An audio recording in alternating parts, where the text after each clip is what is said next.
Hey guys, welcome back to our channel. ഇന്ന് നമ്മളൊരു പുതിയ റെസിപ്പി ആയിട്ടാണ് വന്നിട്ടുള്ളത്. ഒരടിപൊളി ബനാന കേക്കാണ്. പഴമൊന്നും തിന്നാത്ത കുട്ടികളുണ്ടെങ്കിൽ തീർച്ചയായും ഇതൊന്നും ഉണ്ടാക്കി കൊടുത്ത് നോക്കുക. അവരെന്തായാലും ഇത് കഴിക്കും. അത് മാത്രമല്ല, നല്ല പഴുത്ത് തൊലിയൊക്കെ കറുത്ത പഴങ്ങളുണ്ടെങ്കിൽ ഇതൊന്ന് ട്രൈ ചെയ്ത് നോക്കുക. സൂപ്പർ മോയിസ്റ്റ് ആയിട്ടുള്ള കേക്കാണ്. അപ്പോൾ നമുക്ക് ഈ ബനാന കേക്ക് എങ്ങനെയാണ് ഉണ്ടാക്കുന്നതെന്ന് കാണാം.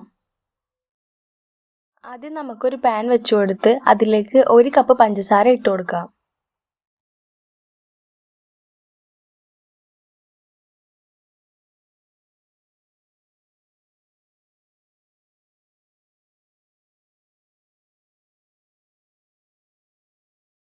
ഇതിപ്പോൾ കണ്ടോ, ഇത് ഓരോ സൈഡിൽ നിന്നായിട്ട് മെൽറ്റായി വരുന്നുണ്ട്. ഇത് നന്നായി ബ്രൗൺ കളർ ആവുന്നത് വരെ നമുക്ക് വെയിറ്റ് ചെയ്യാം.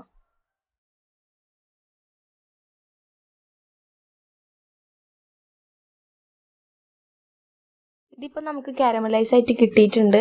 പഞ്ചസാര ഒരിക്കലും കരിയാതെ നോക്കണം, കാരണം ഇത് നമ്മൾ കേക്ക് റെഡിയായി വരുമ്പോൾ അതിൻ്റെ ടേസ്റ്റും ടെക്സ്ചറും ആകെപ്പാടെ മാറിപ്പോകും കേട്ടോ. ഇനി ഇതിലേക്ക് നമുക്ക് 1/4 കപ്പ് വെള്ളം കൂടി ഒഴിച്ച് ഒരു മിനിറ്റ് നമുക്ക് തിളപ്പിച്ചെടുക്കാം.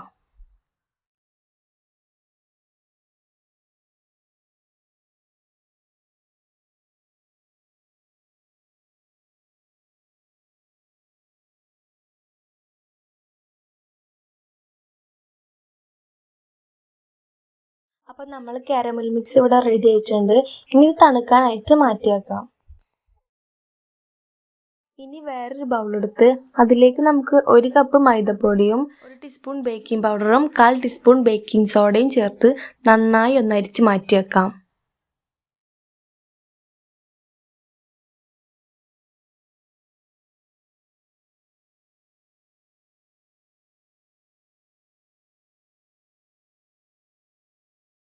ഇനി ഒരു മിക്സിയുടെ ജാറെടുത്ത് അതിലേക്ക് നമുക്ക് 1/2 കപ്പ് പഞ്ചസാര ചേർത്ത് കൊടുക്കാം. ഇനി ഇതിലേക്ക് 3 ഏലക്കായും 2 ഗ്രാമ്പൂവും ചേർത്ത് കൊടുത്ത് നന്നായി ഒന്ന് പൊടിച്ചെടുക്കാം. ഈ സമയത്ത് ഒരു നുള്ളു ഉപ്പ് കൂടെ ചേർത്ത് കൊടുക്കണം കേട്ടോ.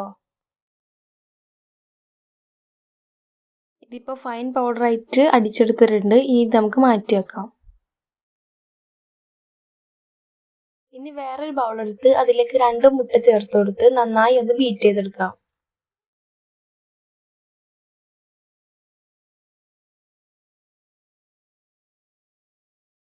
ബീറ്റർ കയ്യിലില്ലാത്തവർ നമ്മൾ ഹാൻഡ് വിസ്ക് ഉപയോഗിച്ച് തന്നെ നന്നായി ഒന്ന് ബീറ്റ് ചെയ്തെടുത്താൽ മതി.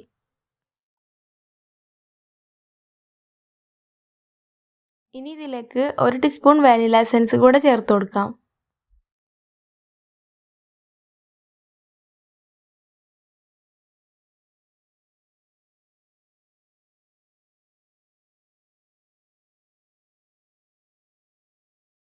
ഇനി ഇതിലേക്ക് നമുക്ക് നേരത്തെ പൊടിച്ചു വെച്ച പഞ്ചസാര ചേർത്ത് കൊടുക്കാം.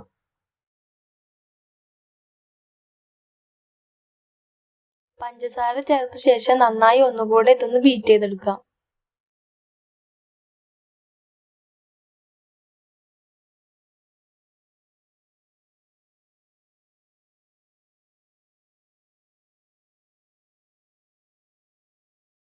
ഇനി നമ്മൾ നേരത്തെ പഞ്ചസാര പൊടിച്ച ജാറില്ലേ, അത് തന്നെ എടുത്ത് നമുക്ക് അതിലേക്ക് ഒരു പഴം കൂടെ ചേർത്ത് കൊടുത്ത് നന്നായി ഒന്ന് പേസ്റ്റ് പോലെ അടിച്ചെടുക്കാം. ഇനി ബീറ്റ് ചെയ്ത് വെച്ചതിലേക്ക് നമുക്ക് ഈ പഴവും ചേർത്ത് കൊടുക്കാം. പിന്നെ നമ്മൾ ഫസ്റ്റായിട്ട് കാരമലൈസ് ചെയ്ത പഞ്ചസാര തണുക്കാൻ വേണ്ടി വെച്ചില്ലേ, അതുകൂടെ ഇതിലേക്ക് ചേർത്ത് കൊടുത്ത് നന്നായി ഒന്ന് ബീറ്റ് ചെയ്തെടുക്കാം.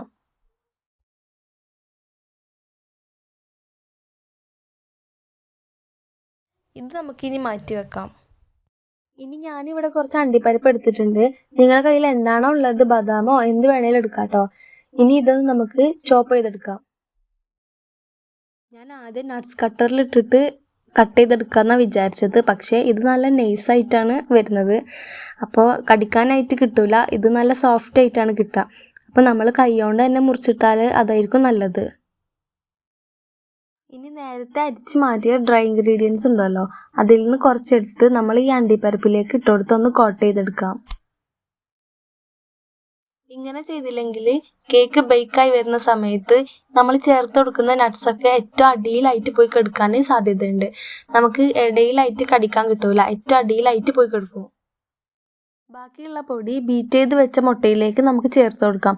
ഇനി ബീറ്റ് ചെയ്യേണ്ട ആവശ്യമില്ല. ഇനി കൈകൊണ്ട് തന്നെ സ്പാച്ചുല ഉപയോഗിച്ച് ഒന്ന് ഫോൾഡ് ചെയ്തെടുത്താൽ മതി.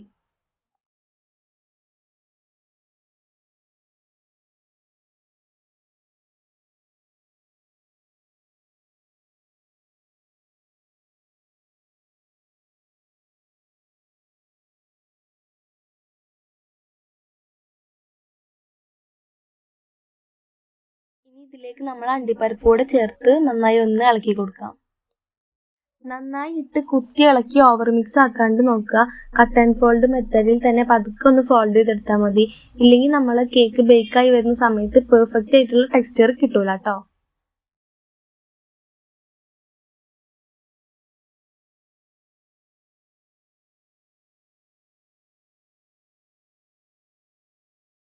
ഇനി ഞാനിവിടെ ഒരു പാൻ എടുത്തിട്ടുണ്ട്. നിങ്ങളെ കയ്യിൽ ഏത് പാത്രമാണെങ്കിലും ഉപയോഗിക്കാം കേട്ടോ. ഞാനിപ്പോൾ ഈ ഒരു പാനാണ് എടുത്തിട്ടുള്ളത്.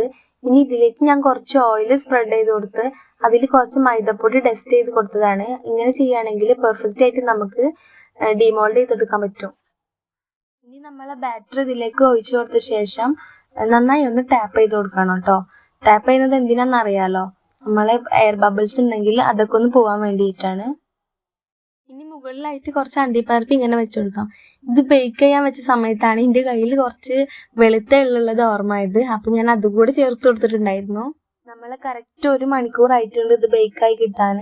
നല്ല അടിപൊളി ടേസ്റ്റി ആയിട്ടുള്ള കേക്കാണ് ഇത്. പഴം കഴിക്കാത്തവർക്കും പഴം ഇഷ്ടമല്ലാത്തവർക്കും കുട്ടികൾക്കും എല്ലാവർക്കും നല്ല ഇഷ്ടമാവും. തീർച്ചയായും നിങ്ങളിതൊന്ന് ട്രൈ ചെയ്ത് നോക്കി ഫീഡ്ബാക്ക് അറിയിക്കുക. ഇത് കാണുമ്പോൾ തന്നെ മനസ്സിലാവുന്നുണ്ട് ഇത്ര സോഫ്റ്റ് ആൻഡ് മോയിസ്റ്റ് ആയിട്ടുള്ള കേക്കാണെന്ന്.